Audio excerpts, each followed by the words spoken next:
दुकान बंद कर जा रही 35 वर्षीय महिला जानकी वर्मा की धारदार हथियार से बेखौफ हत्यारों ने हत्या कर घर से 100 मीटर की दूरी पर सड़क किनारे फेंक दिया। आपको बताते चले कि बगल में सरसों के खेत में मिला शव मिलने की सूचना से इलाके में हड़कंप मच गया। सूचना के बाद पहुंची पुलिस ने शव को कब्जे में लेकर पोस्टमार्टम के लिए भेज दिया। कुछ दिनों पहले महिला की दुकान को कई दबंगों ने किया था आग के हवाले।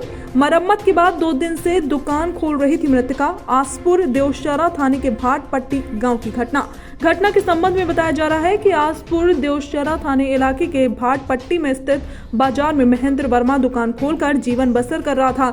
घटना की शाम दुकान पर मृतका 35 वर्षीय जानकी वर्मा थी। पति महेंद्र भी दुकान पर पहुंचा और सब्जी खरीदकर पत्नी को देकर शाम लगभग 8 बजे घर भेज दिया और खुद दुकान बंद कर घर पहुंचा, लेकिन पत्नी घर नहीं पहुंची थी, जिसके बाद घर के सभी लोग खोजबीन में जुट गए। घर और दुकान में महज 200 मीटर का फासला होने के चलते सड़क के आसपास खोजते आगे बढ़ रहे थे कि घर से 100 मीटर की दूरी पर खेत के पास मृतका का एक चप्पल नजर आया, तो उसके आसपास व खेतों की तरफ खोजने के दौरान दूसरे पैर का भी चप्पल मिल गया, जिसके बाद अनहोनी की आशंका बलवती को हो गई। कुछ दूर निर्माणाधीन मकान के बगल में सरसों के खेत में मृतका का रक्त रंजित शव मिला। शव के सिर से लेकर आंख और चेहरे पर धारदार हथियार का बड़ा जख्म देख मामला समझते देर नहीं लगी। आधी रात को इस बात की सूचना इलाकाई पुलिस को दी गई, जिसके बाद मौके पर पहुंची पुलिस ने मौका मुआयना कर साक्ष्य संकलन कर शव को कब्जे में लेकर पोस्टमार्टम के लिए भेज दिया। शव मिलने के बाद परिजनों में कोहराम मच गया। टुडे इंडिया लाइव न्यूज के लिए अंकित सोनी की खास रिपोर्ट। क्या नाम है आपका? अंकित वर्मा नाम है हमारा। अच्छा, जो मृतक हैं जानकी देवी, उनके आप क्या लगते हैं? हमारी मम्मी थी। अच्छा, ये आपको इस मामले की जानकारी लगभग कितने बजे मिली आप लोगों को? वही करीब 8-8 बजे मिली। लगभग 8-8 बजे। हाँ।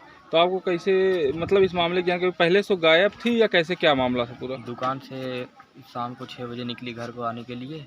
हाँ। तो फिर घर वाले सोचे कि दुकान पे ही हैं, हम लोग सोचे घर पे हैं। फिर दुकान बंद करके हम और हमारे पापा घर पे आए, तो उसके बाद घर पे पता लगा मम्मी नहीं है। अच्छा, घर पे जब पहुंचे तो नहीं थी। तो आपका एक मकान पीछे बन रहा है, तो मतलब यहाँ घर पे कोई नहीं रहता क्या दिन में? घर पे शाम को मम्मी बहन रहती है एक हमारी। तो मतलब क्या जब दुकान से आपकी मम्मी आई थी तो इस वाले घर पे आई थी? वही पता नहीं चला, कोई बता तो रहा था तो आई थी, लेकिन मेरी बहन बता रही थी आई थी। मतलब आपकी सिस्टर बता रही हैं कि नहीं आई थी। और जो पीछे की तरफ उधर भी आपका मकान बन रहा है क्या, जिधर हाँ। मतलब मामला हुआ है? जी हाँ।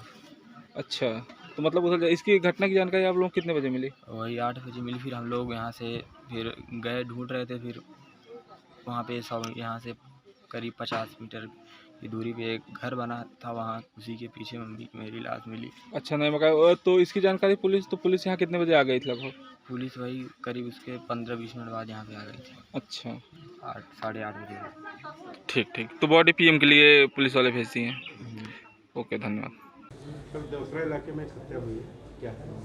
ये देखिए, कल 1 तारीख को देर रात को सूचना मिली थी कि देवसरा थाना के अंतर्गत गांव भाटपट्टी में एक महिला की हत्या हुई है, जिसके द्वारा स्थानीय पुलिस के द्वारा, मेरे द्वारा, एडिशनल एसपी पूर्वी के द्वारा और फील्ड यूनिट के द्वारा मौके पर पहुंचकर घटनास्थल का निरीक्षण किया गया और फील्ड यूनिट के द्वारा उसमें साक्ष्य संकलन की कार्रवाई की गई है। परिवारजनों से प्राप्त तहरीर के आधार पर अभियोग पंजीकृत किया गया है, जिसमें कि गांव के ही एक व्यक्ति को नामजद किया गया है। पुलिस के द्वारा पंचायतनामा भर के पोस्टमार्टम कराया जा रहा है। विवेचना गुणवत्तापूर्वक करने हेतु थाना प्रभारी को निर्देशित किया गया है और सीओ पट्टी इसकी मॉनिटरिंग करेंगे और गुणवत्ता के आधार पर विवेचना का विधिक निस्तारण किया जाएगा।